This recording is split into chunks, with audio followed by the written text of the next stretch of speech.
All right, good.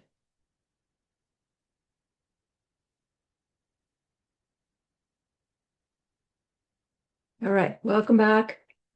We are ACI course 13, class 3. It's June 12th, 2026, where I am. Let's gather our minds here as we usually do. Please bring your attention to your breath until you hear from me again.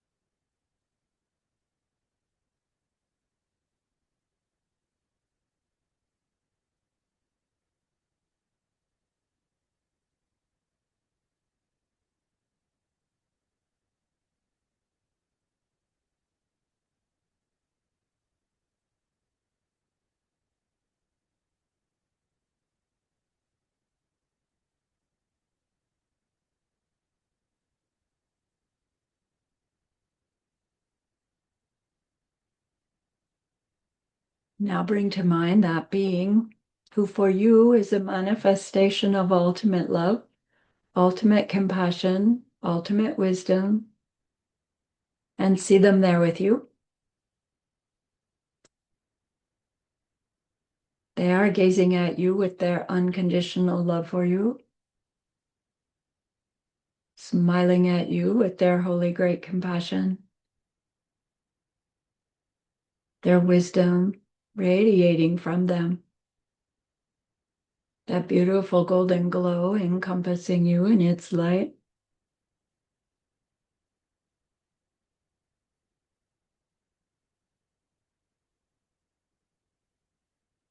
And then we hear them say,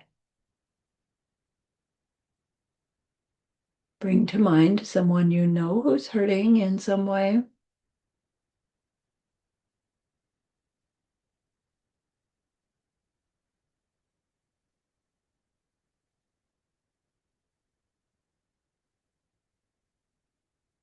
Feel how much you would like to be able to help them.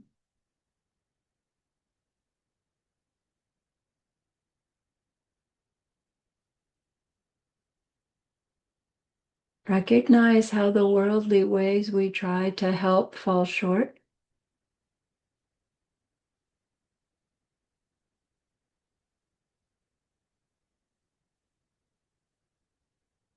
How wonderful it will be when we can also help them in some deep and ultimate way, a way through which they will go on to stop their distress forever.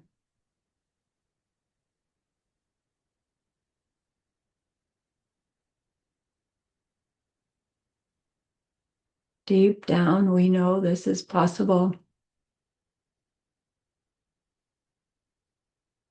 Learning more and more about emptiness and karma, we glimpse how it's possible.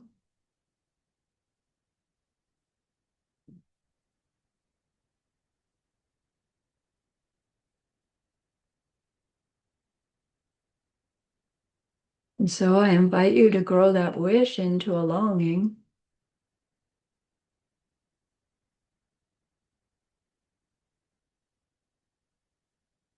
And that longing into an intention.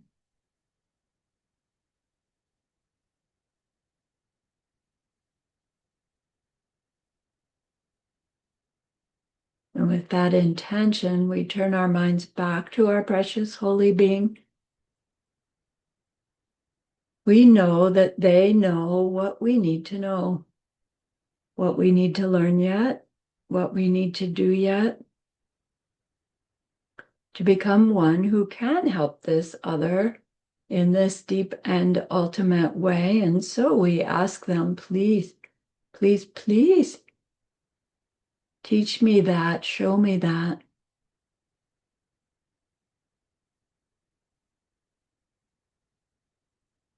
And they are so happy that we've asked. Of course, they agree. our gratitude arises. We want to offer them something exquisite. And so we think of the pure world they are teaching us how to create. We imagine we can hold it in our hands and we offer it to them, following it with our promise to practice what they teach us, using our refuge prayer to make our promise. Here is the great earth, filled with fragrant incense and covered with a blanket of flowers. The great mountain, four lands, wearing the jewel of the sun and the moon. In my mind, I make them the paradise of a Buddha and offer it all to you.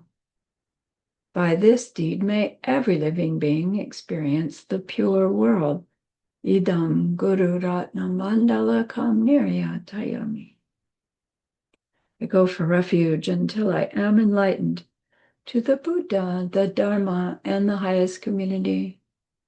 Through the merit that I do in sharing this class and the rest, may we reach Buddhahood for the sake of every living being. I go for refuge until I am enlightened to the Buddha, the Dharma, and the highest community. Through the merit that I do in sharing this class and the rest, may we reach Buddhahood for the sake of every living being. I go for refuge until I am enlightened to the Buddha, the Dharma, and the highest community. Through the merit that I do in sharing this class and the rest, may all beings fully awaken for the benefit of every single other.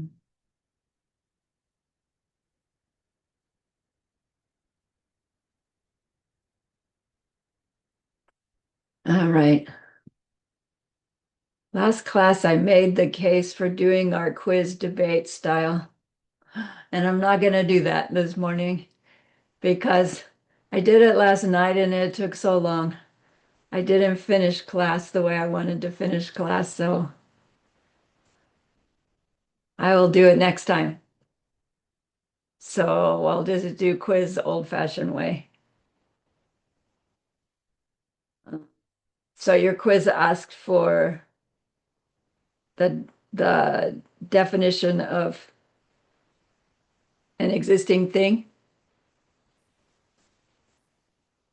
And the definition they give is anything which can be perceived with a valid perception, which this wording is really, really precise. And it's like my mind goes, how come it doesn't say anything that is being perceived with a valid perception? Because can be, right? I can think of a pine tree, but I can't see any pine tree right now. But I can have a valid perception of a pine tree if I look out a different window. So does this definition say just because I can perceive the pine tree with a valid perception that it exists? Or do I have to be seeing it for it to exist? And I think the answer to that's going to be depends on what school you're in, right? So all these definitions are from Sautrantika school. Things exist by way of valid perception. So let's just leave it there for now.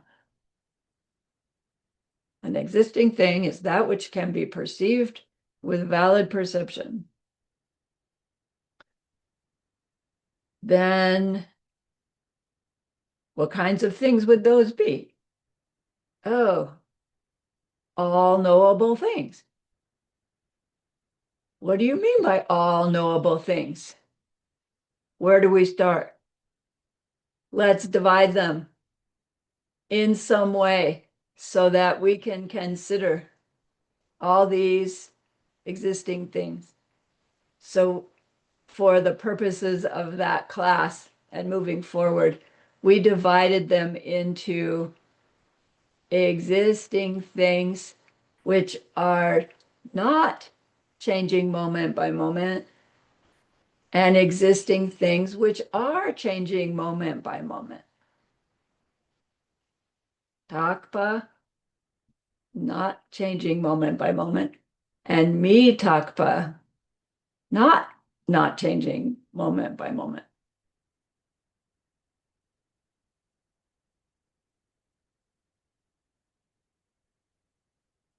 So we got the definition of changing thing, anything which only lasts a moment, and a definition of an unchanging thing, which is an existing thing,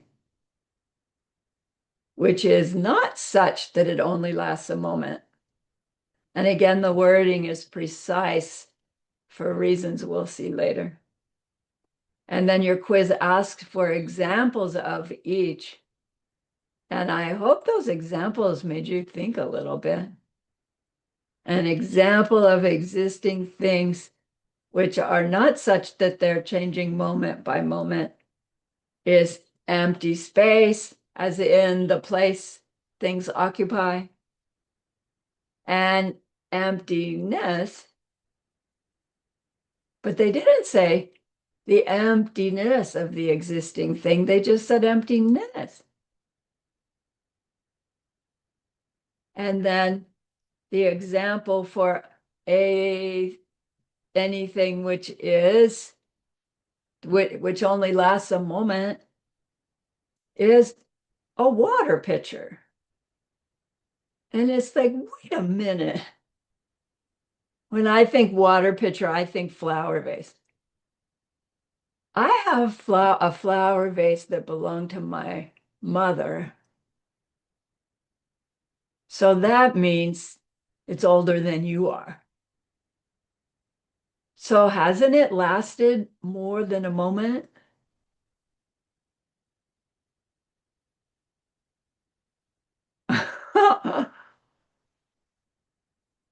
Right.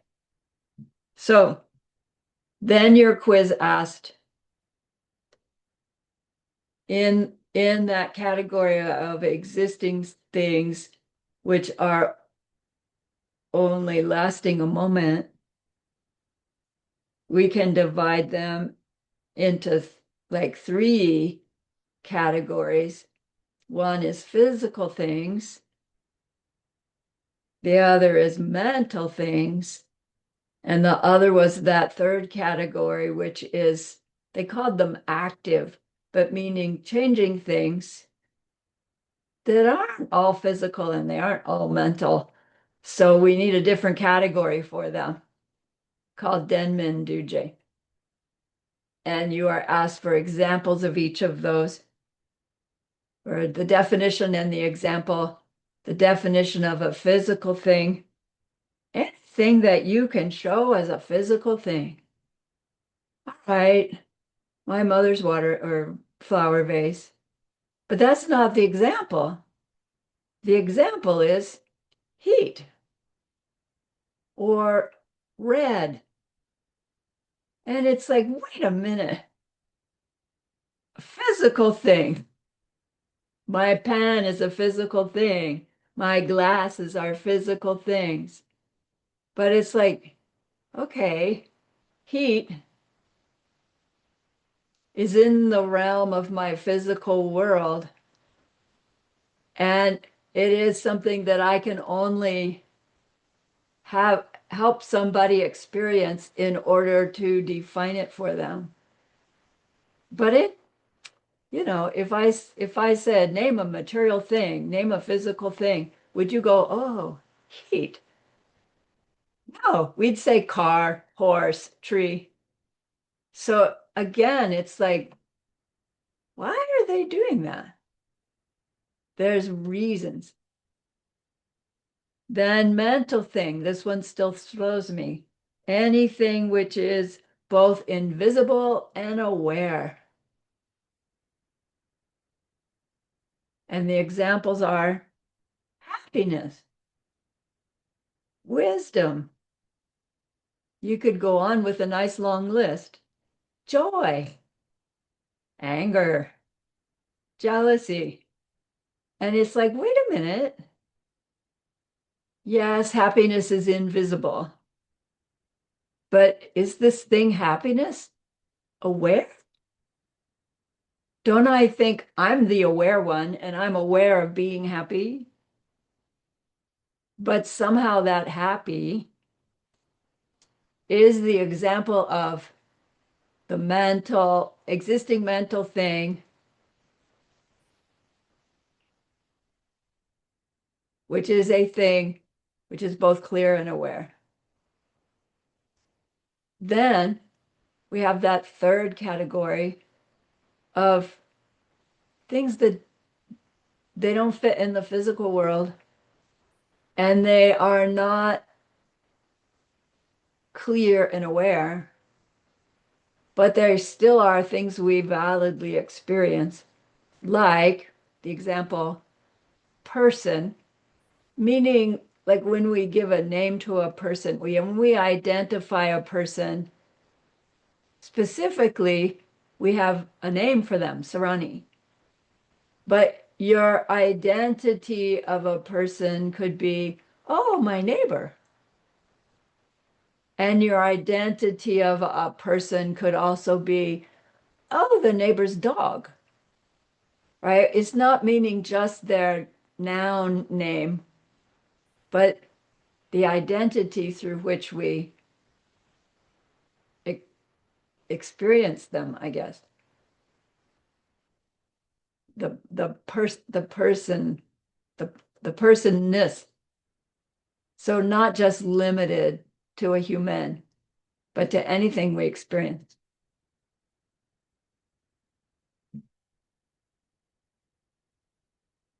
Okay. So mm,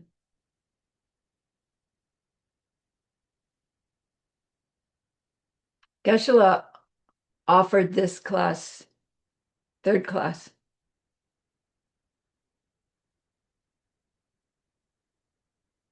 and he said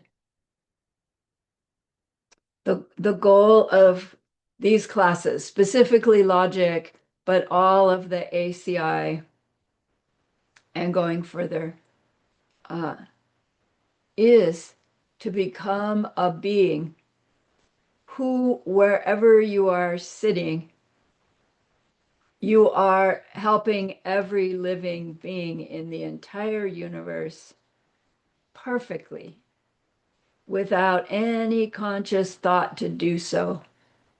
So effortlessly, spontaneously, being a perfect match, exactly what all those beings need in every moment.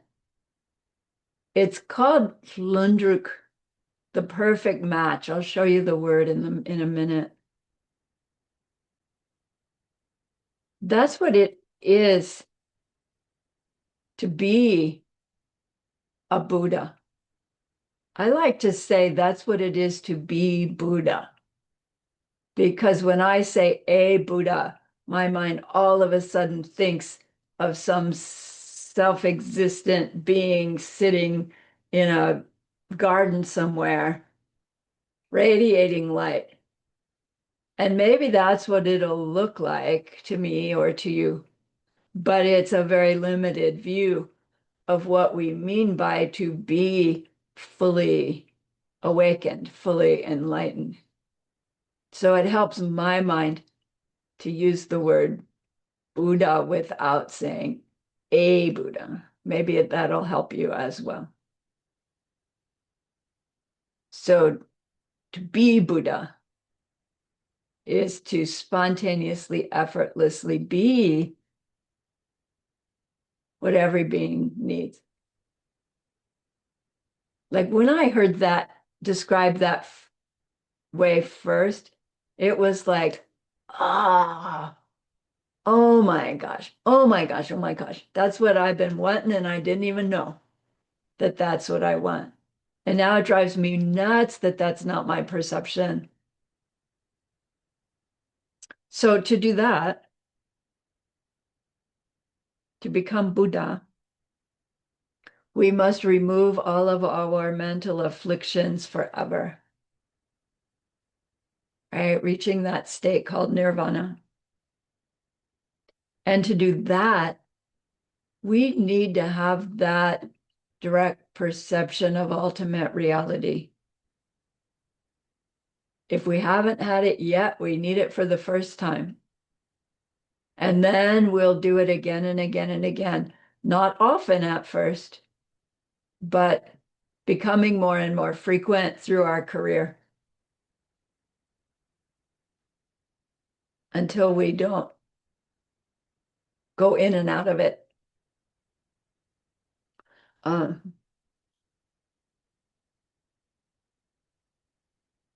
In directly perceiving ultimate reality, we also come to experience those 16 aspects of the four truths that we now know because of the experience leading up to and having of ultimate reality. And in that experience, we gain the tools to search out and destroy all of our mental afflictions and their seeds.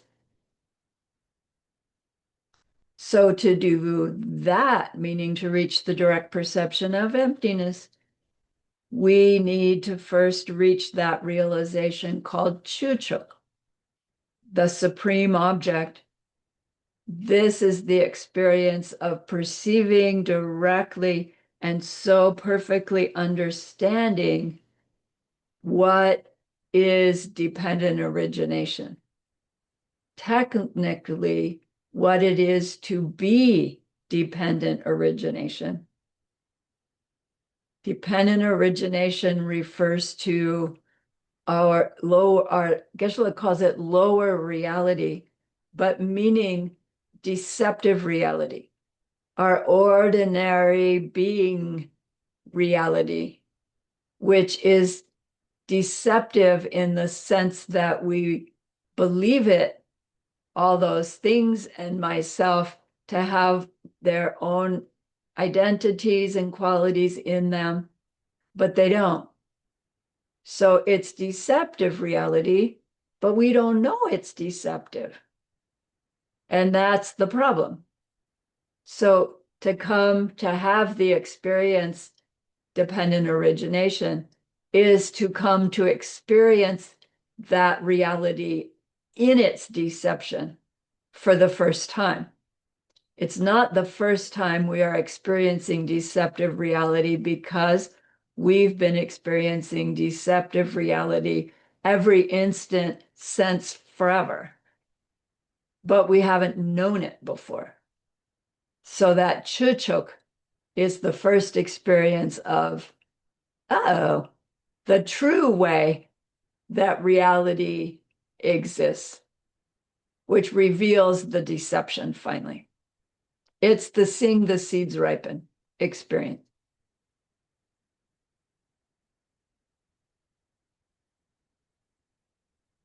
To reach that experience,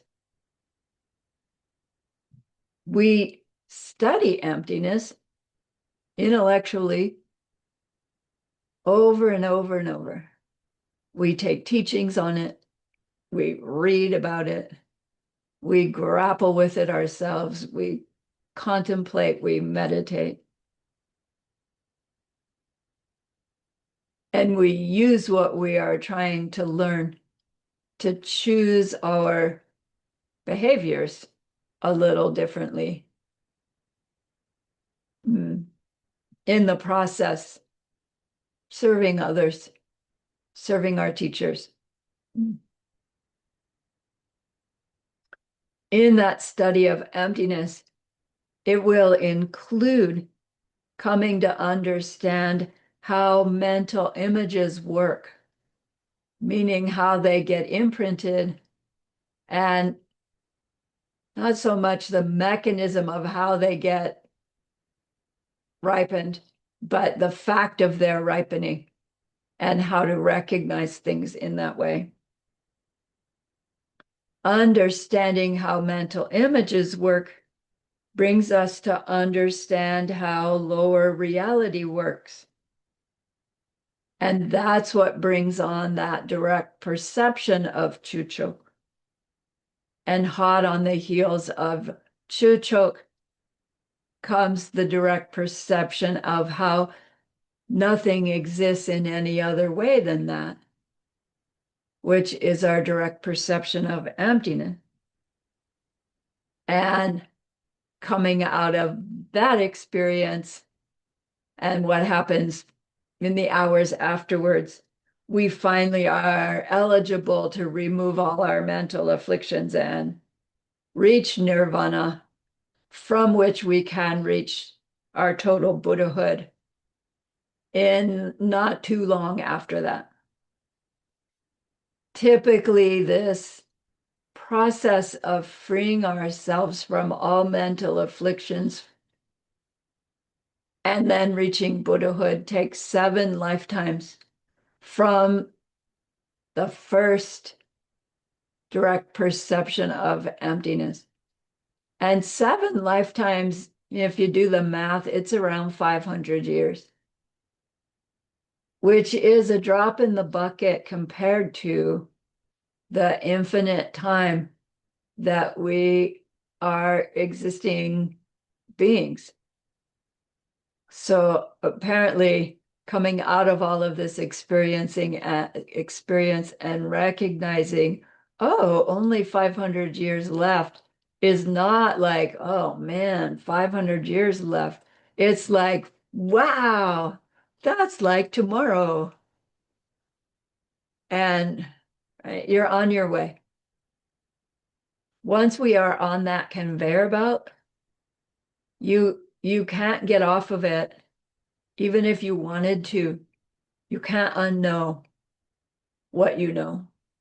And then apparently life to life, you you don't not know either. I mean, it's not like at 3 years old you're necessarily gonna say, I remember my direct perception of emptiness 6 lifetimes ago.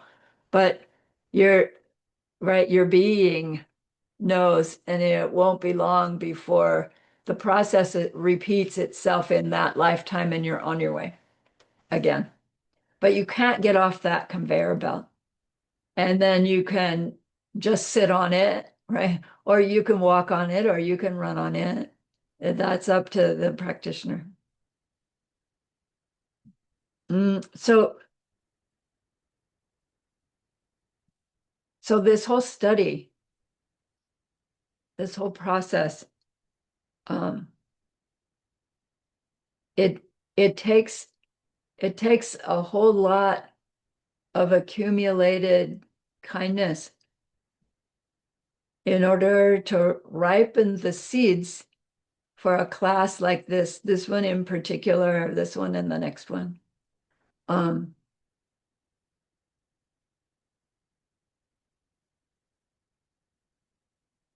and so Geshe said,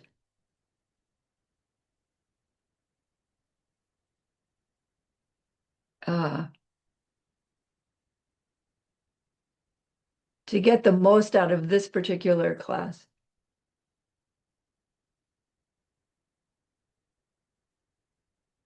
we want our goodness, especially to be ripening. Like it already is ripening as this class. But then we could be overly tired in this class, and it's like you start to fade and lose interest. And that would be because, our goodness isn't being sustained and it's ripening. Or maybe the more you hear, the brighter you get, and the more eager to hear more. And that's coming from past, you know, special kindness seeds.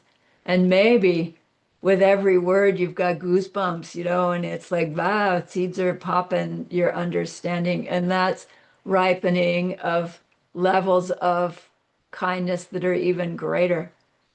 So that's all called Gelwa. And we're relying on our Gelwa for these classes and particularly this one. So Geshe said to his class, let's beg our lamas for help in order to feed our good seeds, to get them to come up so that we can get the most out of this particular class. he's saying underneath, do it for every class. Do it before you study. Do it before you try to read the readings from class, course 13. Do your meditation preliminaries, even though, right, you're not getting ready to meditate. And then at the end, when you're asking the Lama to stay and asking them to teach, you just say, keep at it. Spend 5 minutes. Please, please, please bless my mind. Please bless my mind to get this stuff. Please bless my mind over and over and over. From my own personal practice, I have this funny relationship with my imagined angel being, imagined, not imagined. And I'm talking to them and I'm saying, bless my mind, bless my mind. And she goes, for crying out loud, I've been blessing your mind for a whole long time. Would you get on with it? Like she really chews me out. She's the only one that does. And so it's like, okay, then, thank you for blessing my mind. Thank you, thank you, thank you. Please continue. Thank you, thank you, thank you. Right? So for me, it seems like I get more benefit out of thanking them for blessing my mind rather than continuing to beg them. And as I'm thinking about it, it's like the difference is in my own mind. If I'm saying, help me, help me, help me, help me, it's like, I can't get it. I don't, right? Like I'm this needy thing versus, wow, everything you've given me, I appreciate. I'm trying to use it. I'm going to use it more. Do you see the difference in our own mind? So I'm not saying the lineage is incorrect. Whichever one opens your heart more, either beg your Lama or thank them for all they do for us. Not meaning it's in the past, it's moment by moment their help. Okay, use whichever one works best for you. Then I added to my classes is let's also do some rejoicing practice in how we've helped someone else come to understand something new, something different. And so I offer that also as you're coming to these classes, trying to do your homework. Isn't there somebody that you've taught something to? Like those of you who have children, oh my gosh, like you are so full of seeds for learning new things. Just stop and think. Yeah, I taught my kids how to tie their shoes. Yes, I helped my coworker learn how to negotiate their new computer. Yes, it doesn't have to be I taught emptiness to somebody. Share something, somebody's struggling with something, you help them understand it. Yay, right? So let's do our Omarapachana D, and then think of a couple things that you've done to help somebody understand something better. And then we'll start the rest of this class. So let me put up my share.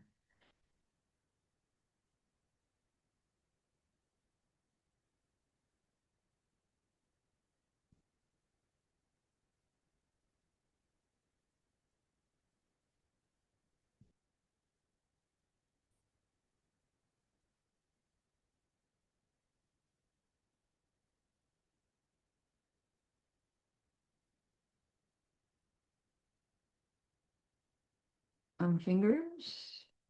There we go. So in case you need to see it, Omarapatsanadi, and on your last breath, long D's, and then do your own mental rejoicing. Okay, ready? Let's do 7 Omarapachanadi, and then go on. Okay, ready? You're talking to your Lama, that angel. Marapat.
Okay. Got it? You full? All right. So here's Lundruk, the word for being the perfect match. It's a beautiful word. Chuchok, the supreme object, the name for the experience of seeing the seeds ripen into your experience at the moment. Gawa, this word for the goodness, having the goodness, the karmic goodness to that manifests as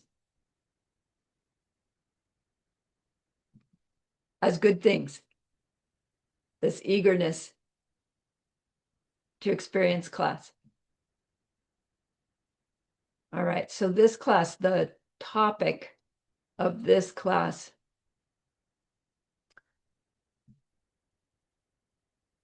is the study of mental images.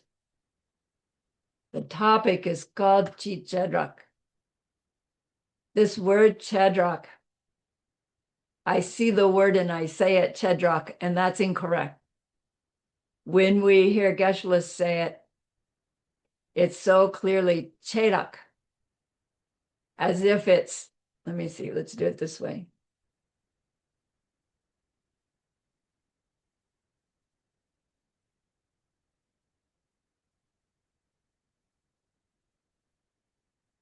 It would sound like that, Jadak.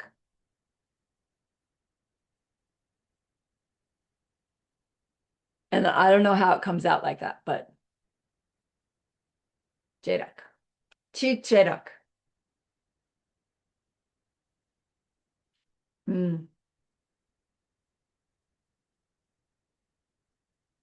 It's the study of how it is that how and why we perceive things in the way that we do.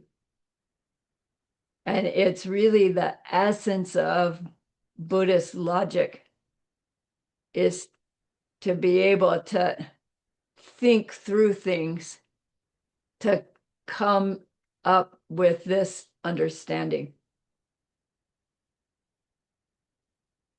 When we use logic, we're using logic to come to perceive something that we cannot perceive in our ordinary way through our senses, or even through our thinking that we think is correct thinking, but isn't correct thinking. So we use logic to show ourselves the truth or existence of things that we can't perceive directly yet. And then, of course, the other way to prove the truth of things is to experience them directly. But we can perceive things directly, but inaccurately. And we wouldn't know it, would we? Like you see the guy out in the field, and it's a guy, and it's a guy, and it's a guy, and you keep looking at it, but the guy hasn't moved. And then all of a sudden, that's not a guy, it's a really good scarecrow. And we think, oh, I was seeing a thing, but I wasn't seeing it accurately. And now I'm seeing it accurately because it is a scarecrow. It was not a guy. But technically, we're still seeing the scarecrow inaccurately because we think the scarecrow finally identified itself and it didn't, right? So if we don't know we're inaccurate, we make all our judgments based on what we think is accurate. Okay, so in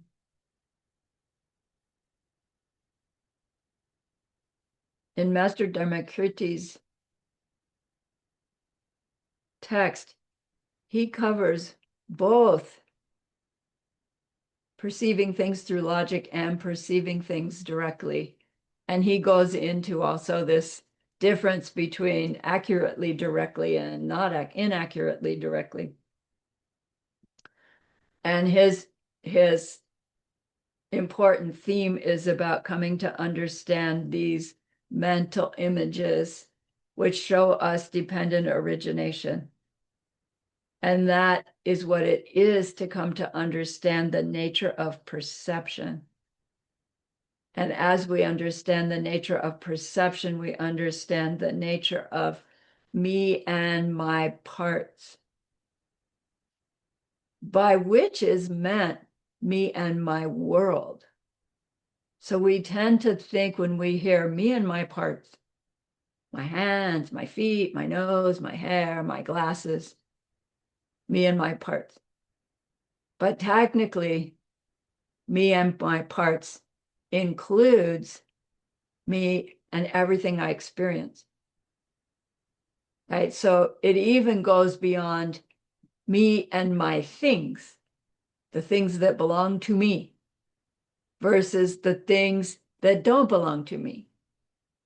Me and my world means me and anything I can experience. Saying that this process of, of mental images happening explains everything about every experience I can have, I do have, I ever had, I ever will have. Right? So it explains all existence,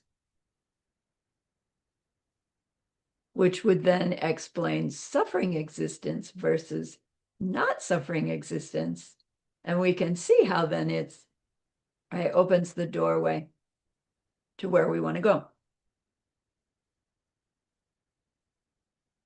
So Geshe-la said, to come to understand mental images intellectually is this first baby step in triggering this sequence that ends up as our Buddhahood.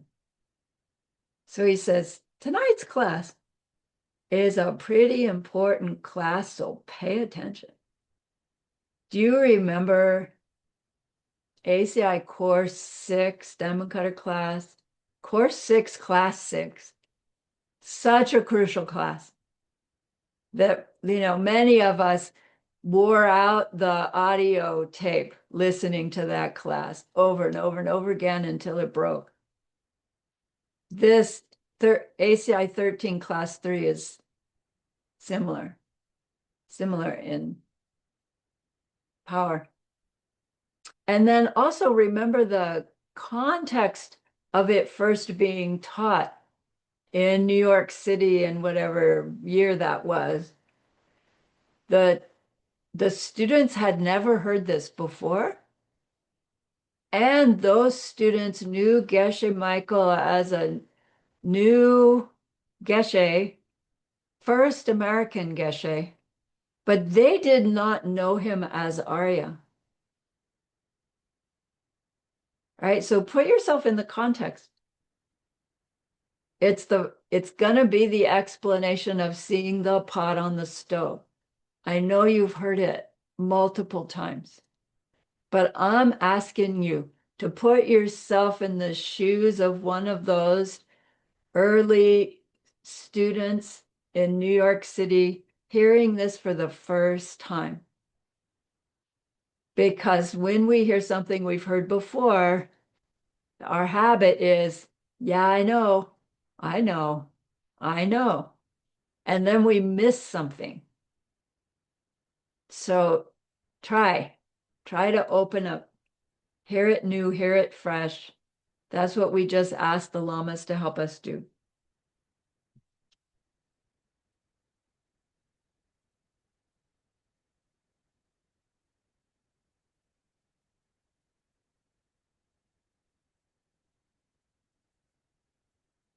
He also said at this class that this material is difficult, not just intellectually, but spiritually. And um,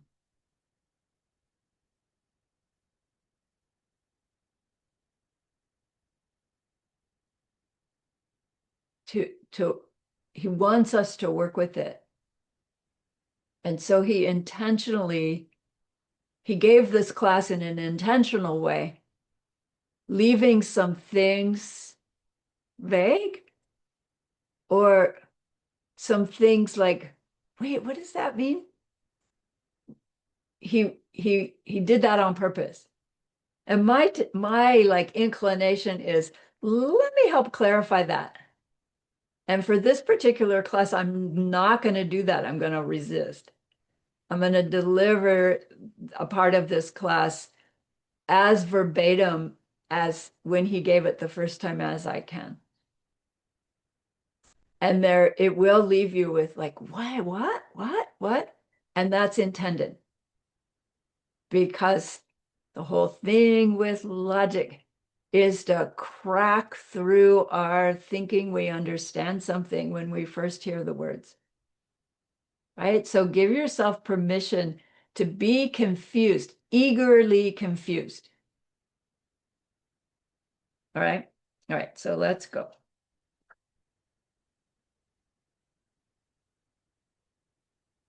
So here's your ticket to reaching emptiness directly with the blessing of your Holy Lama. It's called Chi Jedok. Chi Jedok. Now there's an easy translation for Chi Jedok and there's a more profound translation. We'll start with the easy one. The easy one doesn't actually help us much on our spiritual path, but it helps us understand the one that does. So the term chi in this easy translation means general category. General category. And jedok means a specific member of that category, like set and subset from arithmetic in elementary school. Do you remember? So Geshe-la gave an example. He says, let's use motor vehicle as an example for a chi, a general category, motor vehicle. Then the members of that general category, the jedok of that chi, would be Fords, Toyotas, Chevrolets in the United States, right? You use your own cars in your country, all those different kinds of motor vehicles are the members of the general category, right? That's pretty clear. Then we can say, well, any one of those jedoks of the chi motor vehicle could become its own chi that would have jedoks, members of its category.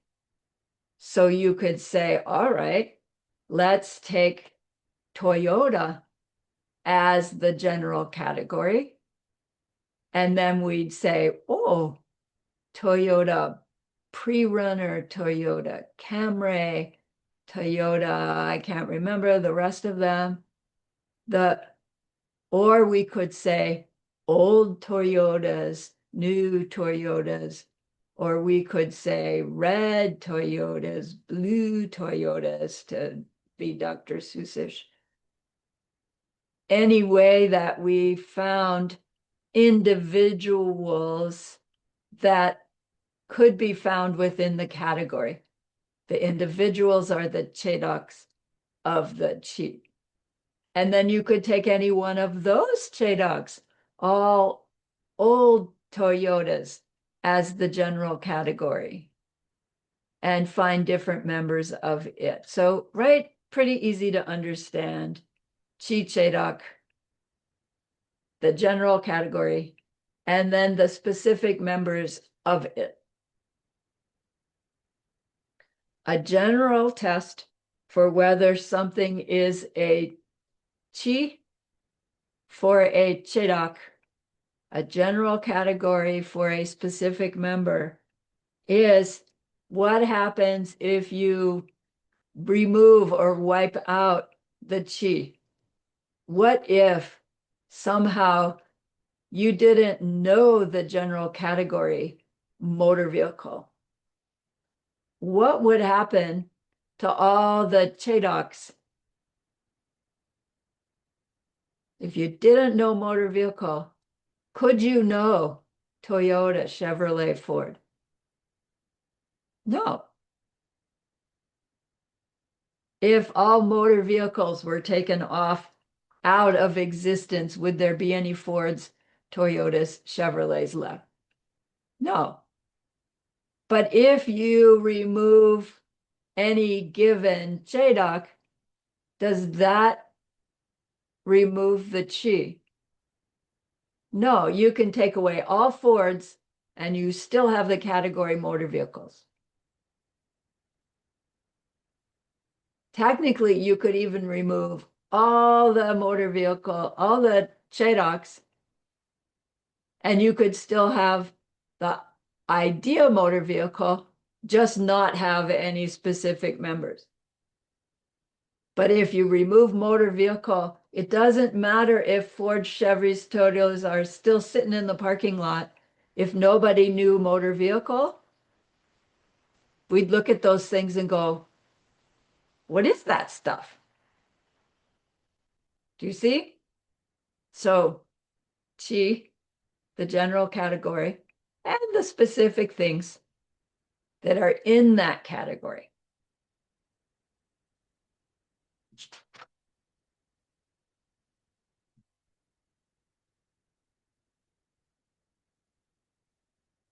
So now there are different kinds of chi, different kinds of general categories.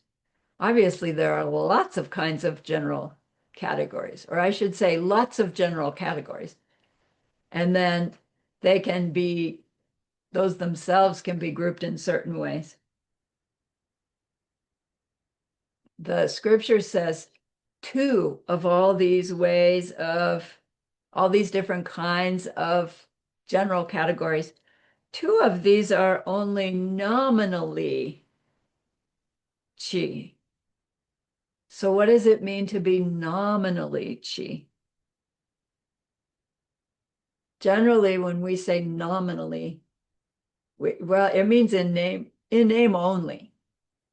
And so in English, when we say nominally, it means something looks like it's one way, but we really underneath understand it's something else. And Geshe-la gave the example, suppose you have the president of a company who seems to be the one making all the decisions, but then everybody knows that the guy's wife is the one who's really making all the decisions, but she's not the president of the company, right? And so people say, oh, yeah, he's president of the company, but only nominally, because everybody knows the wife runs the, right, makes the decisions.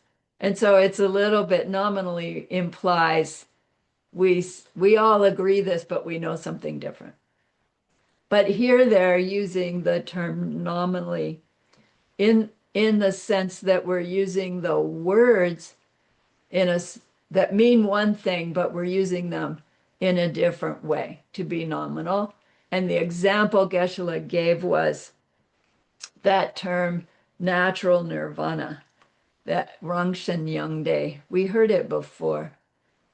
The scripture says every existing thing has natural nirvana. And it sounds then like pens and bicycles, like our nirvana, have nirvana. And that's a silly thing to say because to reach nirvana, we have to get free of all our mental afflictions due to having seen emptiness directly, and then used what we know to burn off those seeds for mental afflictions, damage the ones we have, and not make any new ones. And a pen or a bicycle can't do that, and they don't need to do that because they don't have mental afflictions to begin with, because they don't have consciousness, they don't have awareness. But the pen, the bicycle do have emptiness. And that's what's meant by natural nirvana. So it's just a code word to say every existing thing has its emptiness, is also empty of its own nature. Not also, is empty of its own nature. So we're using the term natural nirvana nominally, right? The term nirvana nominally. So it's like, what does that have to do with using the term chi nominally?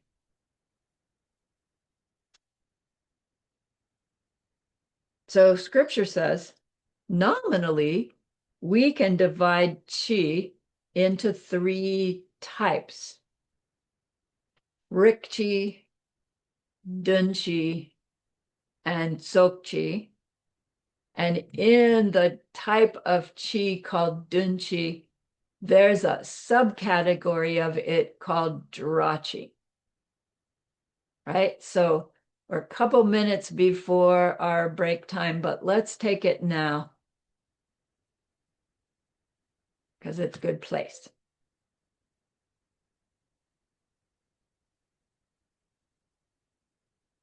So please get refreshed. I'm finally awake.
Okay, are we back?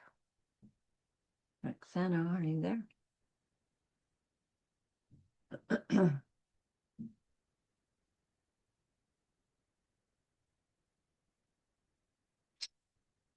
Okay, nominally speaking, one kind of chi, one kind of general category is called a rik chi. Rik means a type or kind quality. So this is a little slippery. It's not a kind of quality. It's type quality. A thing which is general by way of a type. So that means a type which has individual things which are characteristic of it. So again, the wording is precise. Rikchi means a type or a kind which has individual things which are characteristic of it. Like, for example, a rikchi could be car. And then the individual things which are characteristic of it are Chevys, Fords, Toyotas, etc. Car is the rikchi. Chevy, Ford, Toyotas are the chedoks of that rikchi. See, so not really different than what we were talking about before in general and things specific to that general. But stated in the way we're stating it, it's more, it will lead to more profound understanding to work with.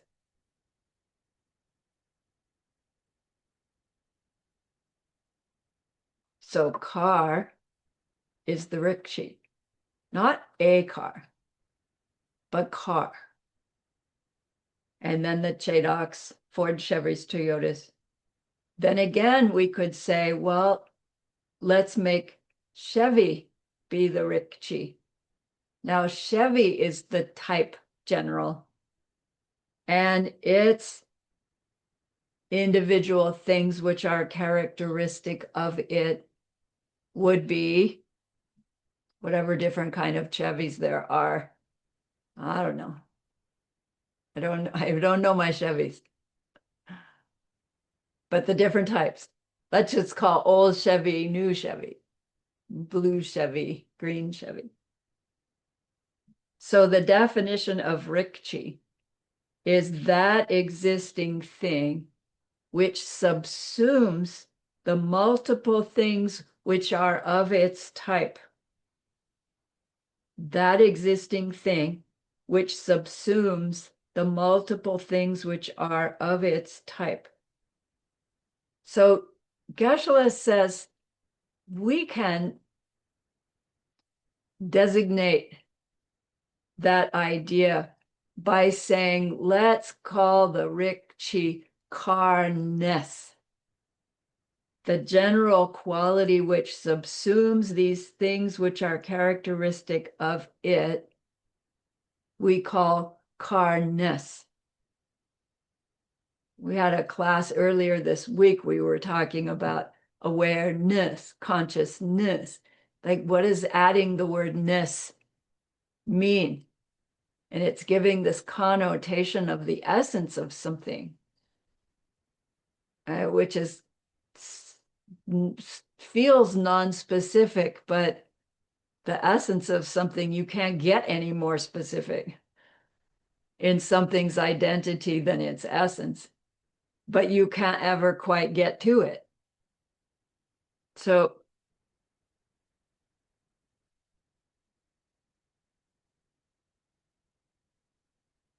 the classical example of rikchi that's given is all knowable things. See why we learned all knowable things last week? Because we're going to use it again and again. Classical example of rikchi is all knowable things. That existing thing which subsumes the multiple things which are of its type. Now, Geshe-la said, listen carefully. If we want out of samsara, meaning if we want to stop perpetuating samsara, we need to understand this. It's life or death. So think of car as quote car, carness. Like he used quote car as the way to designate the rikchi car, the thing that subsumes all the multiple things which are of its type. Quote car means the quality carness. Now check out in your mind the difference between what it does when I say car, quote car, and when I say a car, and when I say the car, and that car, and then my car, meaning your car. Now go back to quote car, carness.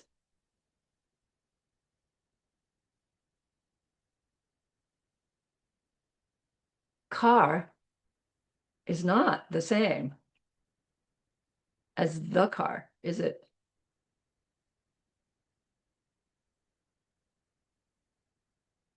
Carness, quote car, is an attribute. They use that word. It's a nature. It's a quality. And then there are different objects in the world which are characteristic of that quality.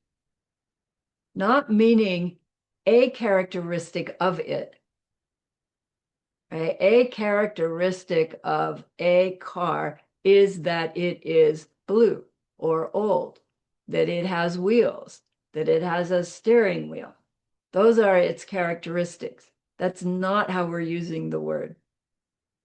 We're saying the rikchi is the category of which multiple things are characteristic of it, meaning you recognize these multiple things, and that's how you know what the general is.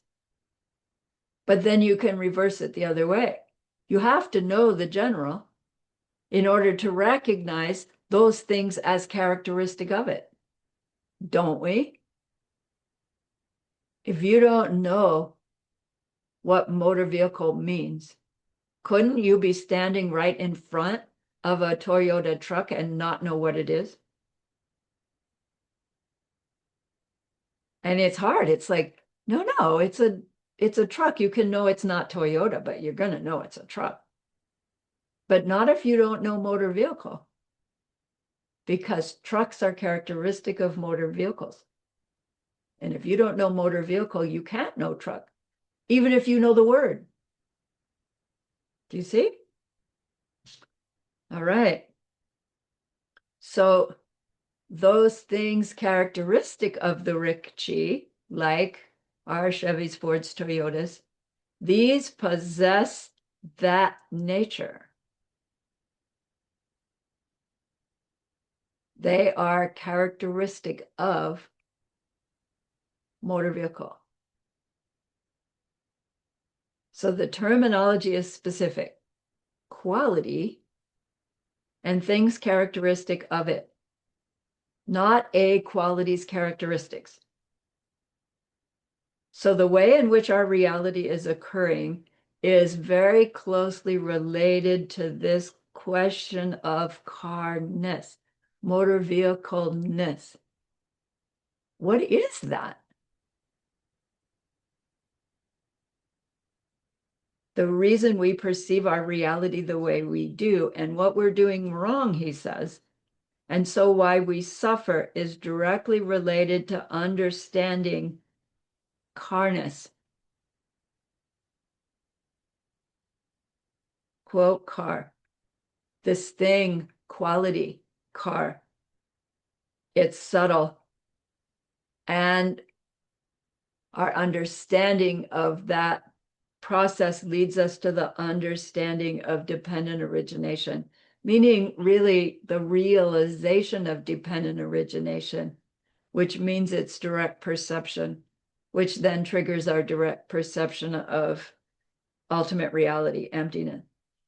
So Geshe-la says, coming to understand this idea of Ji Chedok brings us to understanding dependent origination. That brings us to seeing emptiness directly.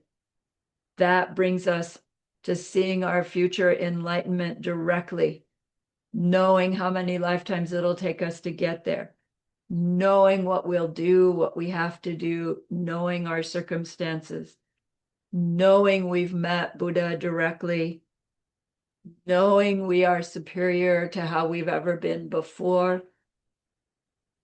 And then like there's nothing else that you need. There's no more searching. There's just the putting it all into practice.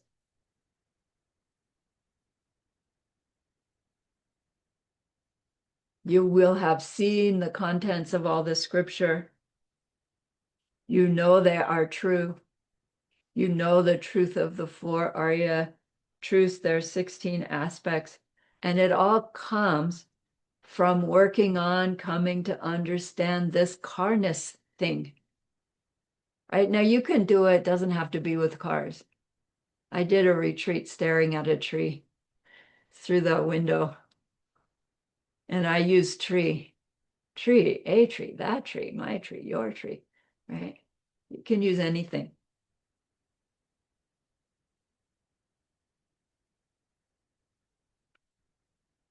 All right. Second nominal chi is called dunchi. Dunchi, the technical definition, is a long story. It has three basic aspects to understanding it. Number one, the dun means mental image. Chi means quality. So mental image quality. So the first aspect to understand is a dunchi is a mental image of something we have perceived before.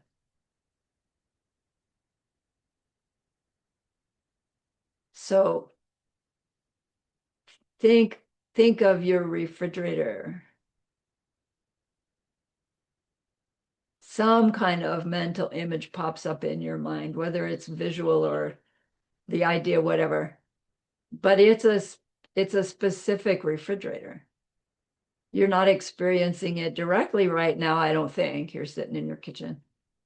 But because you've seen that refrigerator before, when I say think your refrigerator, that's the one that pops up.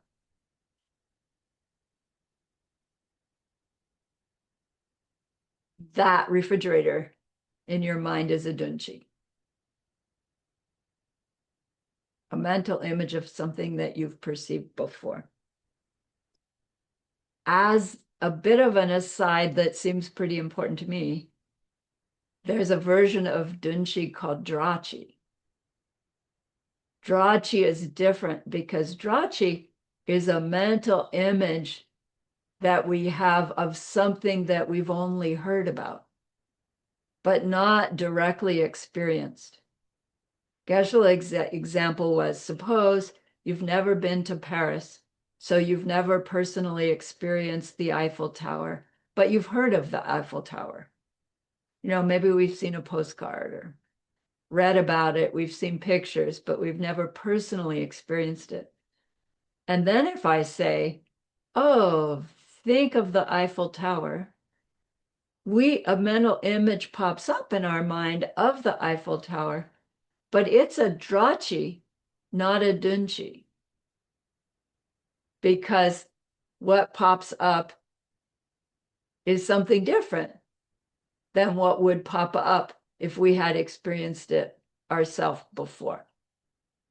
So they kind of leave that about drachi and dunchi. But as I was cooking all of these, it seemed like we have a drachi of seeing dependent origination. We have a drachi of seeing emptiness directly. And we want those drachis, we want them to be dunchis instead. We want to be able to say, when someone says, think of the direct perception of emptiness, what comes up in our mind is a mental image of something we've directly experienced. And it seems to me, so this is not from scripture, if I have drachis and I want dunchis of those, I would need to plant the seeds to help someone who has a drachi of something turn it into a dunchi. So suppose somebody has a drachi of, I don't know, going to see the Eiffel Tower. This is kind of a big example. And it's like, oh, I can help them turn that drachi into a dunchi, right? Oh, send them to Paris. It's a big one. I'm not saying do that. But do you see how we can work with these ideas? And then I was thinking, well, maybe there are ways I've already helped somebody turn a drachi into a dunchi. And maybe I can do my rejoicing practice to help get my seeds, right? To bring me these new experiences that seem to be beyond my reach. And one day I just found myself in Geshe-la's presence, and it's like, Geshe-la, I had this thought, right? And he so patiently listened to me explain all of this. And so, I had this conclusion about helping a powerful karmic object, as in my parents, turn a drachi into a dunchi. And he just looked at me. He didn't word answer. He just smiled. And he reached into his backpack and he pulled out this cut crystal heart that somebody had given him, and he gave it to me. And it's like, I took that as confirmation. And to be honest with you, I've been doing that practice, or I did for a long time, and it still hasn't quite ripened as what I was hoping for. But that doesn't mean not to continue doing it. And it also doesn't mean keep it to myself, which is why I'm sharing. So it's not from this class, it's my own personal experience. Find where you've helped somebody turn a drachi into a dunchi, rejoice like crazy and do more of it. And dedicate it to seeing emptiness directly, and may it happen for you soon. So second aspect about dunchi is we mistake that mental image for the actual object. Dunchi is a mental image of something we've experienced before, number one. Number two, we mistake that mental image for the actual object. Now the swatrantikas and madhyamikas mean something different when they explain what this means. To understand how the swatrantikas explain it won't help us much. So Geshe-la shared how the madhyamikas explain this. So this is how they explain how it is that we mistake our dunchis for actual objects. So listen, this is where I am going verbatim from Geshe-la's presentation. This is where I'm asking you to pretend you've never heard it before. You ready? So Madhyamikas explained Dunshi like this. After studying Chichedak like crazy, you're making tea in a pot for your lama, for example, and suddenly you realize that you're not looking at a pot.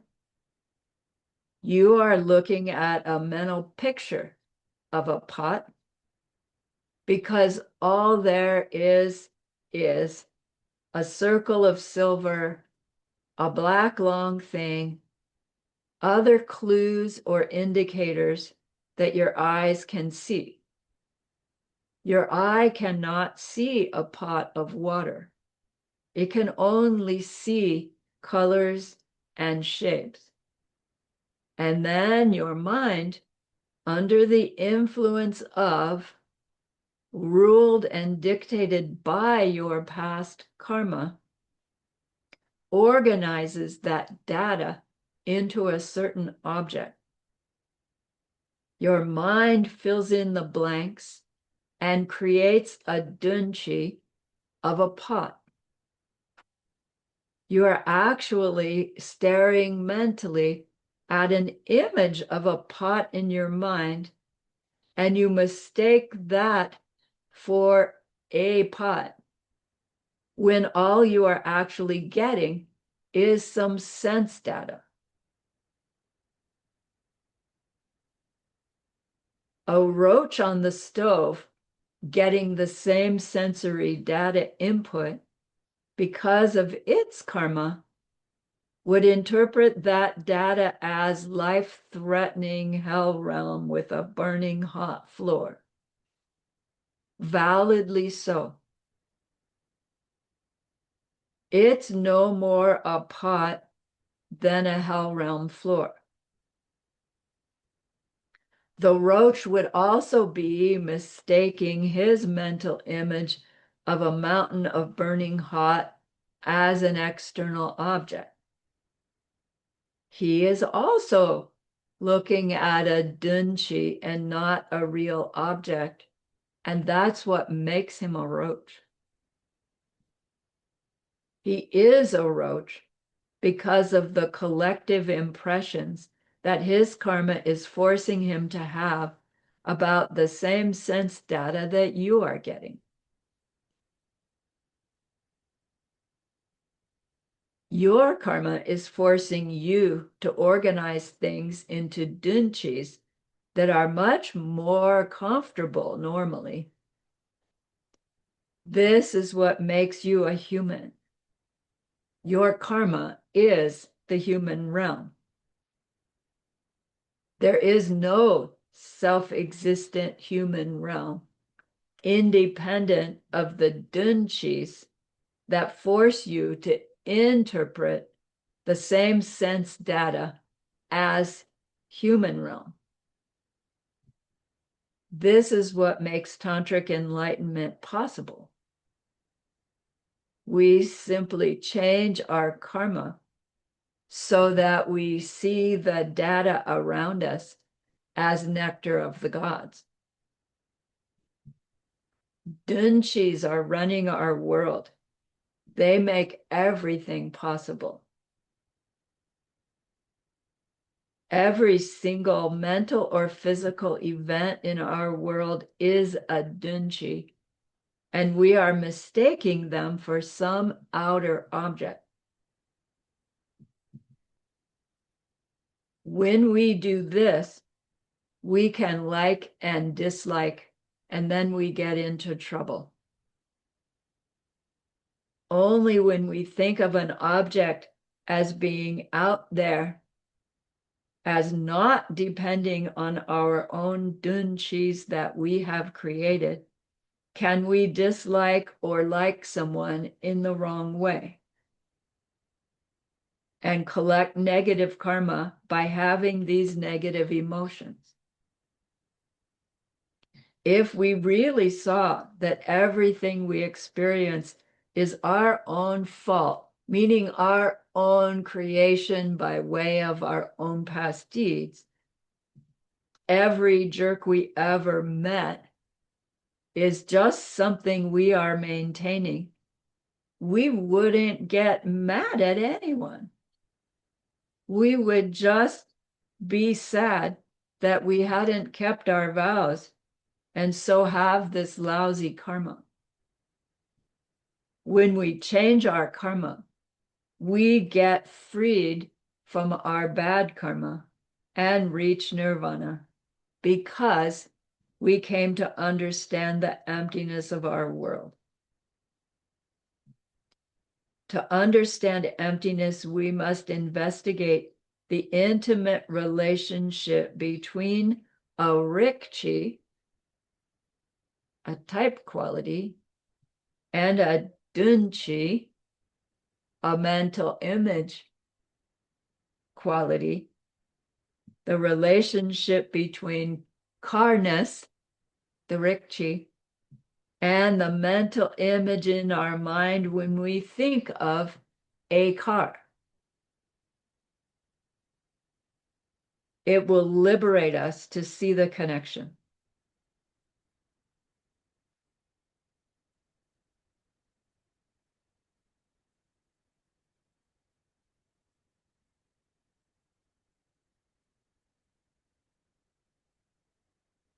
Okay. So there's a third quality of dunchi, according to the Swatrantikas, and that is we arrive at the dunchi by negating all which it is not. So in order to arrive at this thing, the pen, according to this school, the dunchi of this pen is arrived at by negating everything that's not pen. If you negate all that's not pen, what do you have left? Pen.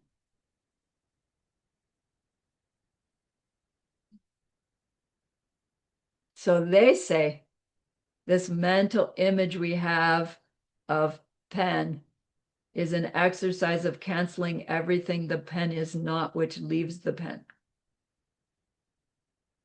Geshe-la says this is not really so crucial in Madhyamika school. What's more important is to be thinking about how one's past karma is causing us to see this particular mental image in the way that we do.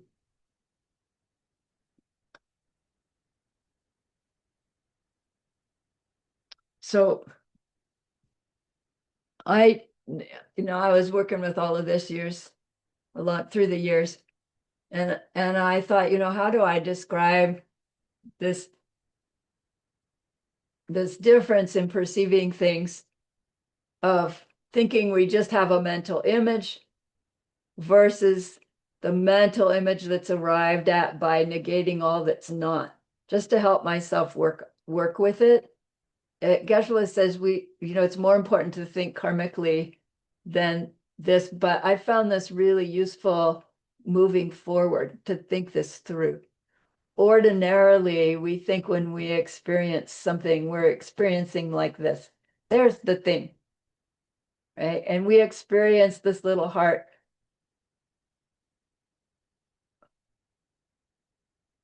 In a certain way. But then, look, here's another way to have an experience or a mental image of a heart. I haven't outlined it. I've just removed everything that wasn't it. And ta-da, right? We get the same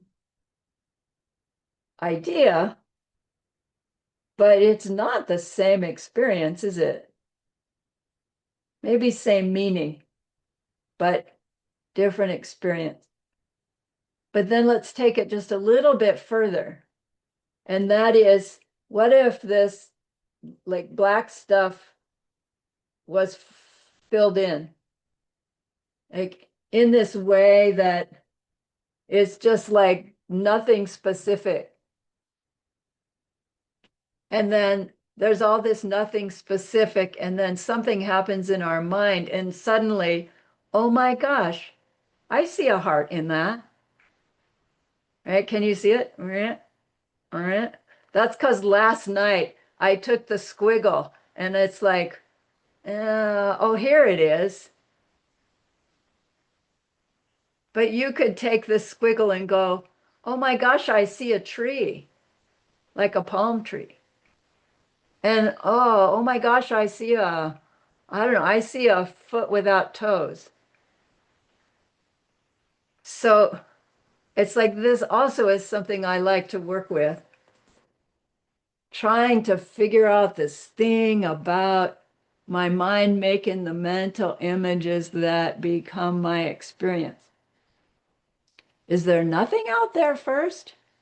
Or is there everything out there first, but none of it identified yet until my mind does this thing?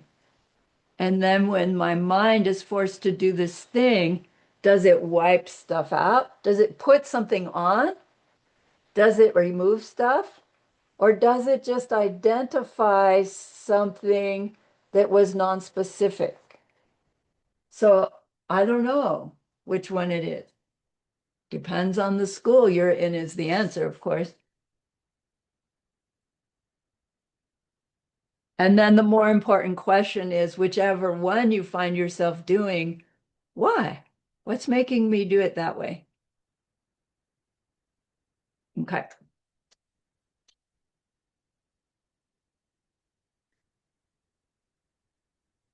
So your reading will give you a classical example of Dunshi. And this is this classical example. My suggestion is memorize it, write it down on your homework and quiz if you need it on your quiz, and then work with it later. It's slippery. Classical example of Dunshi, mental image of something that you have perceived before, is the appearance to the second instant of a conceptual state of mind, which is perceiving a water pitcher of the opposite of all that is not the water pitcher of the second instant. I'll say it again. A classical example of Dunshi is the appearance to the second instant of a conceptual state of mind, which is perceiving a water pitcher, of the opposite of all that is not the water pitcher of the second instant. Meaning, first you have a perception and then you identify it by having removed everything that's not it. Geshe-la says what that means to say is classic example of a dunshi is the opposite of all that a pen is not as I imagine it while I perceive the thing which I mistake for a real pen. Oh, that makes it clear as mud. And I'm going to leave it there for you to grapple with.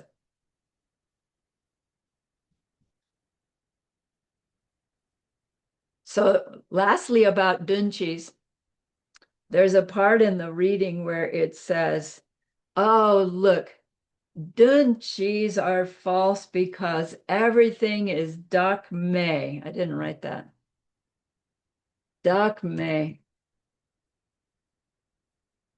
It means selfless. It's word for emptiness. Dunshis are false because they are empty. And it's what's used as a final argument for just about everything as verification that things exist. And it's like, what? To say dunshis are false because they're dakme proves that they exist. I'm going to leave you with that one. We get back to it. To say something is empty proves it exists. Why? Because you can't have the emptiness of something without the appearance of something.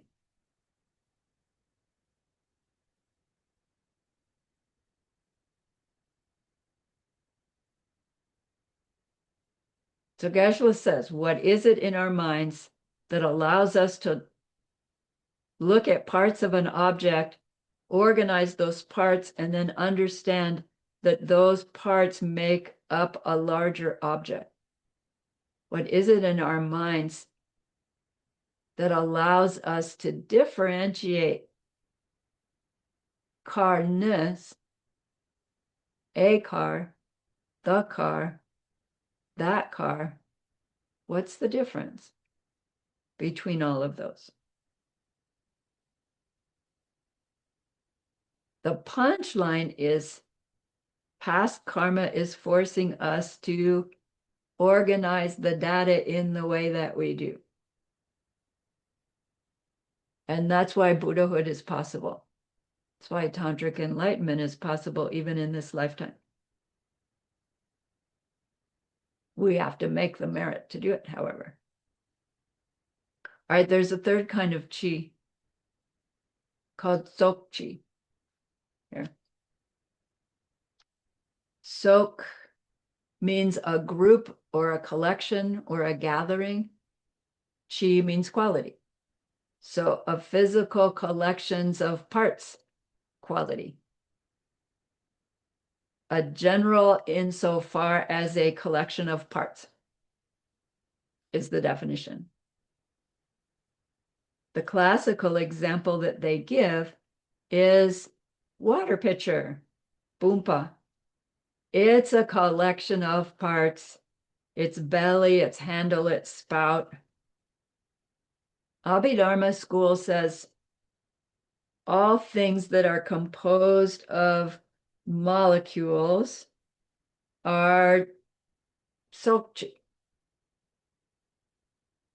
And all things that are composed of molecules are composed of the 8 elements. The 8 elements are the 4 physical elements and the 4 sensory organs through which they are perceived. So Geshe says what they're meaning by that is like any particular car is made up of its parts. Any particular car is not quote car. It's a particular car. And that particular car is the tsokchi, and its jadoks are all its parts. What makes it a tsokchi is all of its parts. So this chi, tsokchi, it won't help us get enlightened. It helps us explore our mental images in a way. But he says it won't help much. It's called a nominal chi. Well, all 3 of these are called nominal chis. So he says particularly work on how we conceptualize carness when we think of or see a car, a specific car. To do so will get us to the direct perception of emptiness. So he said, go meditate on it until it happens. Maybe it'll take years, maybe it'll just be next week.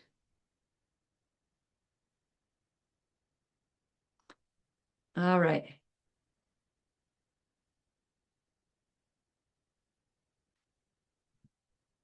So I ask you to bring an item in a bag. Do you have it? Uh-oh. Evening class didn't get to do this. They'll do it next week. I haven't finished what I intended to finish in this class, which is why we're having 2 classes 3, but maybe we'll end up having 3 classes 3. It doesn't matter. But let's play with that item. I don't know, Yashing, maybe you can stick your hand into a drawer.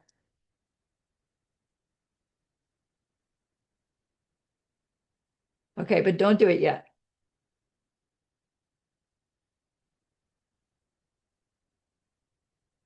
So what this exercise is going to do is that with your eyes closed, you're going to take one hand and take this object out. Hold it in that hand. And with just one finger of your other hand, why not use your left hand to explore, just to plant the seeds for left?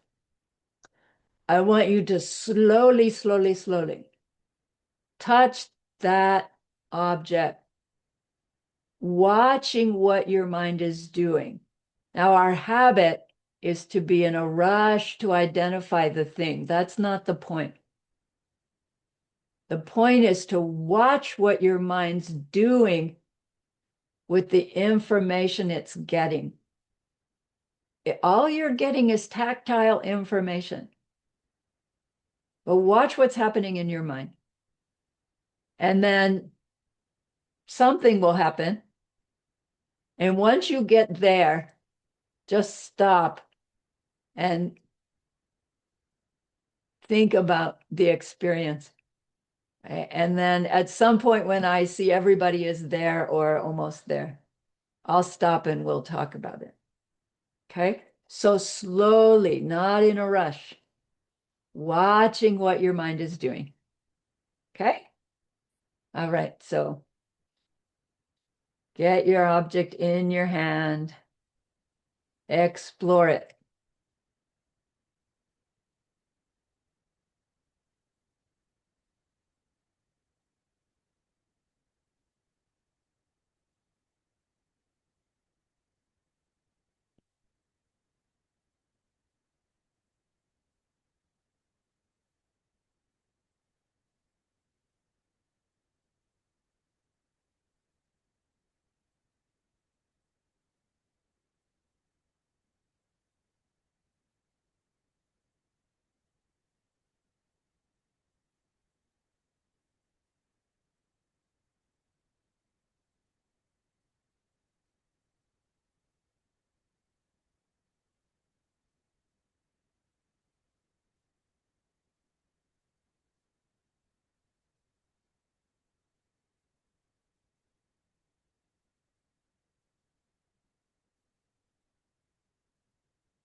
Now, if you think you have it, the identity, open your eyes and see how close you are.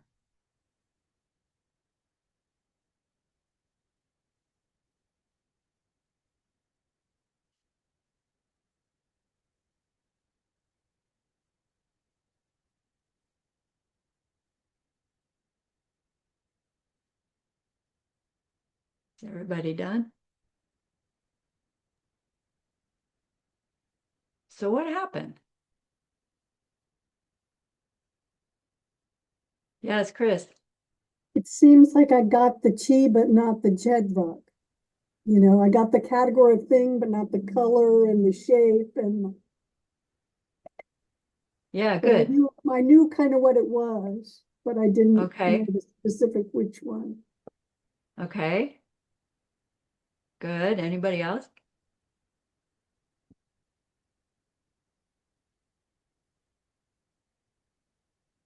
Couldn't identify for a moment that she, for a quite maybe 5, 6 seconds, or maybe even more. And my mind was getting like tense and crazy because I really didn't expect. Not to know or not having an image. And it was quite nice to be there and uncomfortable. To not have it. I don't know what it is. I don't know. I don't know. I don't know. Good, good. Yeah, that's cool. Anybody else? Yeah, Joanna says she couldn't identify hers and her mind just gave up, went black. Yeah, Yeshing. Think I wasn't completely sure until I touched a crucial part, and all of a Yeah, sudden I'm like, that is has to be like that. right. And then how closely did it match? It is like that, but it's a function I don't even know it exists. Okay, good. Nice. Some people who have done this, they say when they get the mental image of the identity, they have not just the chi, as Chris said, the general idea of the thing, but they've got a color, right? They've got an odor. It's so complete out of index finger information. And then they look at the object and, oh, in their hand it was purple, but in their mind it was purple, but it was actually green. And they go, oh, I got it wrong. But it's like, maybe, maybe not wrong. So did you have that experience of going, like, I don't know, I need to know. I don't know. I like the frustration that Laura pointed out. And then all of a sudden, there's enough. And the whole thing pops in.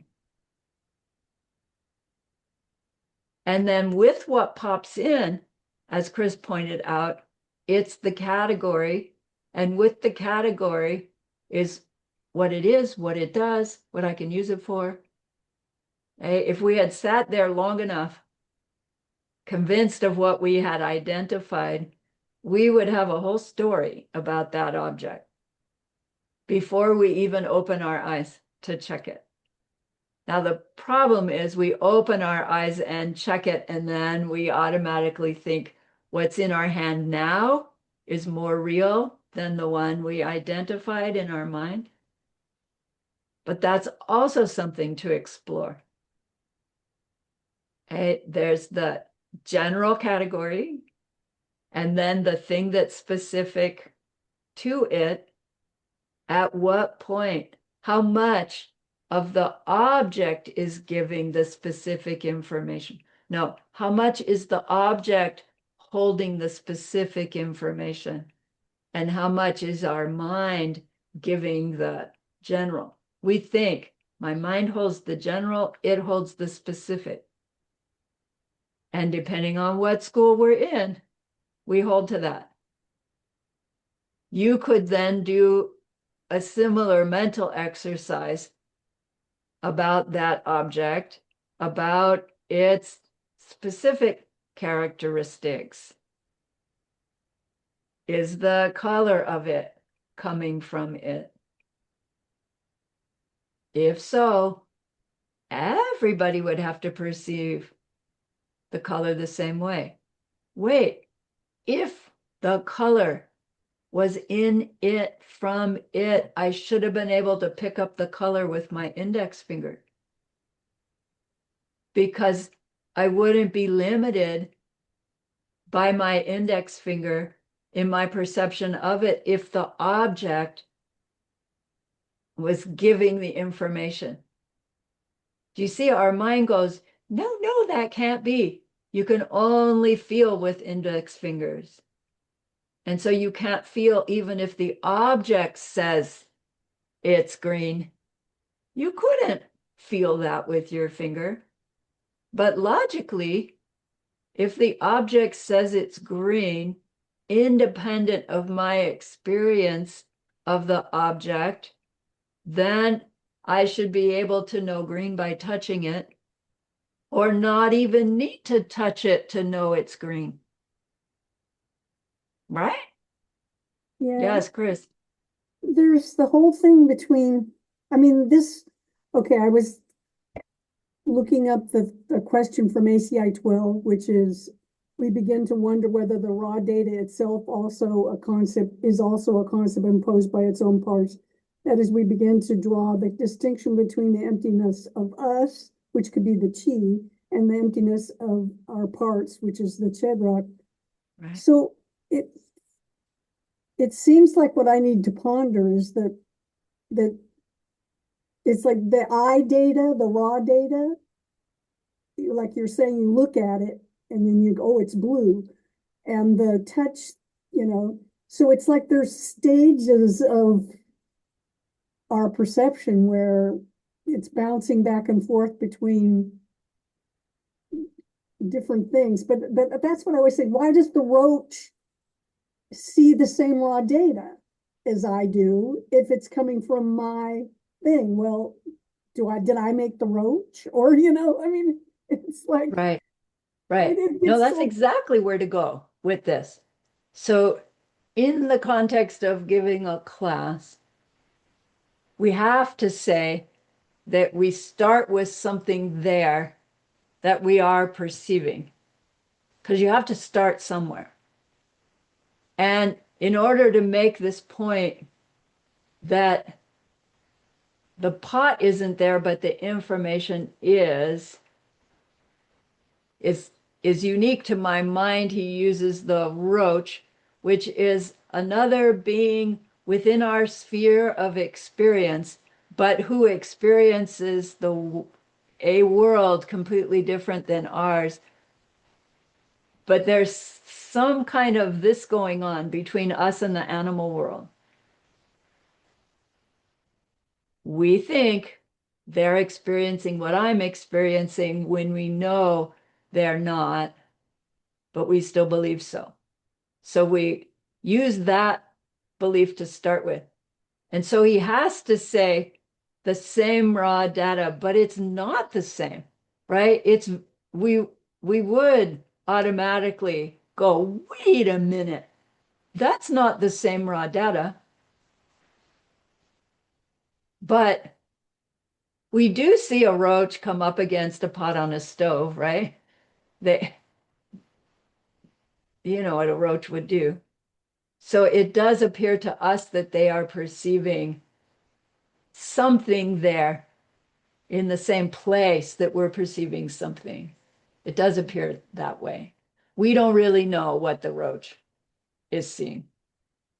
We do know that whatever the roach is experiencing is the same process happening to them as is happening to us once we've proven it to ourselves. Right? So you're right to pick holes in that explanation. And he didn't do it at the time. And he wants us to do it.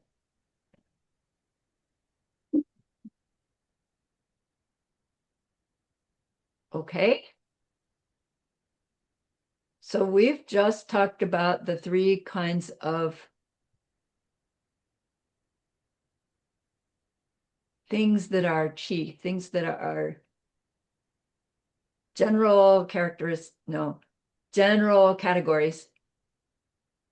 And then we still have yet to talk about the things that make up the specific things characteristic of those categories. And then we still have to talk about the details of using logical analysis, right, as the second part of this class. So we'll pick that up with our next class. Right, we're Friday morning, that'll be Monday morning.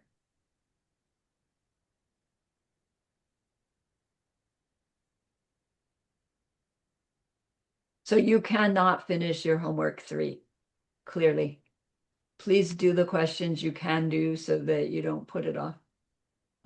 And do work with the meditation. I think it's the carness, a car, the car, my car, that car. It's very fun, really. Very fun. So remember that being we wanted to be able to help at the beginning of class. what we've heard is incredibly significant to helping them end their suffering forever. And it has all been a ripening of your own past extraordinary kindness. So please be happy with yourself.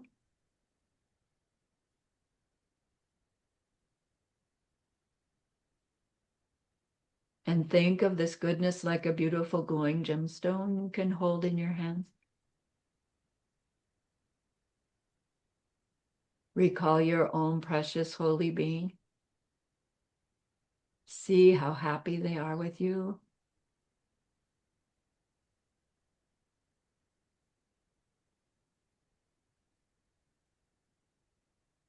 Feel your gratitude to them, your devotion to them. Ask them to please, please stay close, to continue to guide you, help you, inspire you, help you understand Chi Dog. And then offer them this gemstone of goodness.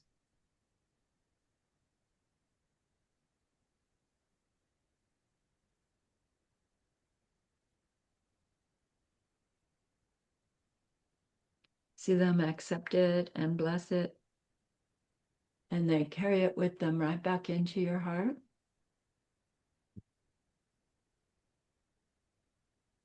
See them there, feel them there. Their love, their compassion, their wisdom. It feels so good, we want to keep it forever. And so we know to share it by the power of the goodness that we've just done. May all beings complete the collection of merit and wisdom, and thus gain the two ultimate bodies that merit and wisdom make. So use those 3 long exhales to share this goodness with that one person, to share it with everyone you love, to share it with every existing being everywhere. See them all filled with loving kindness, filled with wisdom, and may it be so.